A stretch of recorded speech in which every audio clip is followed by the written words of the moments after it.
Andy Lascano in downtown Corpus Christi here at the intersection of Peoples and Mesquite. And you see this building and it looks like an old building, but did you realize that behind these old walls, there's more than 130 years of history? It was first built in 1891, making it the oldest building in downtown Corpus Christi and one of the oldest in the entire city. Originally, it was known as the Hatch and Robertson Building and was part of a partnership between John G. Hatch and George Robertson. It had a cast iron supporting frame, making it unique.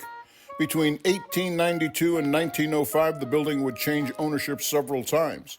That's when Oscar C. Lovenskold bought it. He was mayor of Corpus Christi from 1892 to 1902, and after his death in February 1908, the building went to his brother, Dr. Perry G. Lovenskold, the city's first dentist. A year later, the ladies of the Rotama Club opened the city's first public library in part of the building. But the hurricane of 1919 severely damaged it. Most of the books destroyed or damaged, forcing the library to close down. The building's other major tenant was the Bigham Drugstore, which operated from 1905 to 1926. During its time, the Lovenskold building housed everything from grocery stores to large banks, but it always remained fully leased.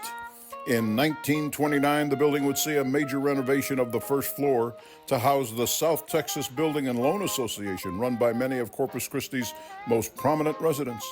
But it was short-lived. Just 10 months after opening day, the stock market crashed, setting off the Great Depression.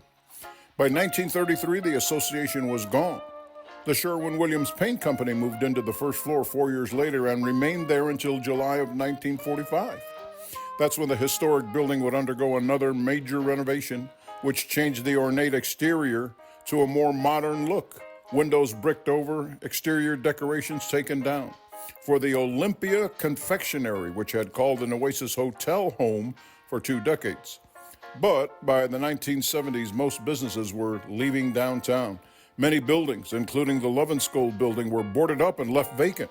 Yet even in that state, in 1976, it made a list of important local buildings that needed to be preserved.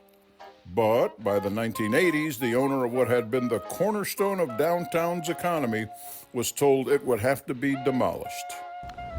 Well, since the 1980s, this building has been sold, but no repairs or improvements have been made. So like so many other historic buildings in the area, we may lose it for good. If you'd like to learn more about this building and more Coastal Bend history, all you have to do is scan the QR code you see on your screen, or go to our website, christv.com, and click on the Coastal Bend History tab. Until next time, I'm Andy Lascano.